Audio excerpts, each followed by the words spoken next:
Welcome to our kitchen. Today we prepare a medieval soup with onions and pork from the Registrum Coquine, written in the 15th century by Johannes Bockenheim, a German cook who worked for Pope Martin V. We start with ingredients.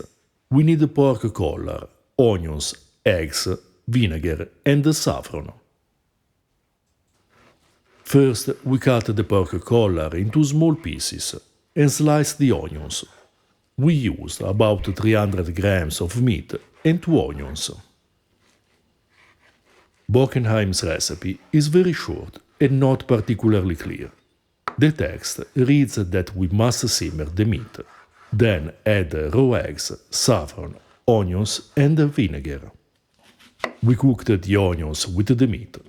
But if you prefer, plate it with minced raw onions or spring onions on top. We used a good amount of onions, but if you use them raw, we suggest a smaller quantity to prevent its pungent flavor to overpower the dish. We cook the meat in salted water for about 40 minutes. Then we add the onions and cook for another 20 minutes. One of the peculiarities of the Registrum Coquine is that the recipes are recommended for specific groups of people, social classes or nationalities. Sometimes Bockenheim's suggestions are colorful and funny. For example, we find recipes for priests, prostitutes, pimps, peasants and actors. The recipe we're preparing today is recommended for women, and we can find an explanation in the theories of humoral medicine. Women's complexion is considered cool and humid, and as a consequence, the best food to balance this temperament should be hot and dry. Pork, for instance, is hot and humid, vinegar is cool and dry, and onions are hot and dry, as we read in books on dietetics such as the Flora Dietarum, written in the 11th century. The medieval physician Michele Savonarola, between the 14th and the 15th centuries, believes that saffron is hot, and his contemporary Ugo Benzi adds that it is also dry. The eggs are considered temperate, though the yolk is hotter and the white cooler, according to Benzi. Essentially, this onion soup results more hot and dry than cool and humid, and this is the medical reason why it's suitable for women. We mix 1 egg with the saffron diluted in warm water and a bit of vinegar. In this way we obtain a broth with a grainy consistency, a typical medieval technique that we find in many cookbooks. When the soup is cooked, we add the egg mixture and cook for another 2 minutes.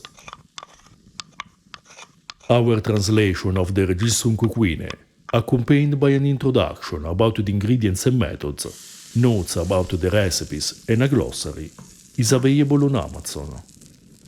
The text contains more than 80 easy recipes collected into 2 manuscripts, perfect to get started with medieval cooking. For more information about medieval food, we recommend the Observazione Ciborum, Early Medieval Recipes at the Court of the Franks, and Libro della Cucina Medieval Tuscan Recipes, which is our translation of the text, also known as Anonimo Toscano. If you're interested in ancient food, check out Ancient Roman Cooking. To know more about vegetables in historical cuisine, we recommend Early Italian Recipes, Vegetables, Fruit, Herbs and Flowers.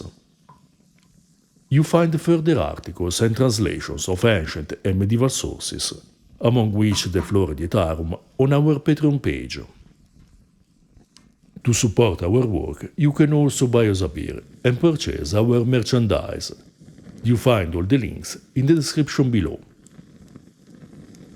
This soup was delicious, sweet with onions and full of flavor. Fat meat is a perfect pairing with the other ingredients. But if you prefer, use a leaner cut. it would be interesting to try a variant with a bit of raw spring onions to make a simple, perfect medieval soup. If you're interested in ancient foods and flavors, subscribe our channel and consider supporting us on Patreon.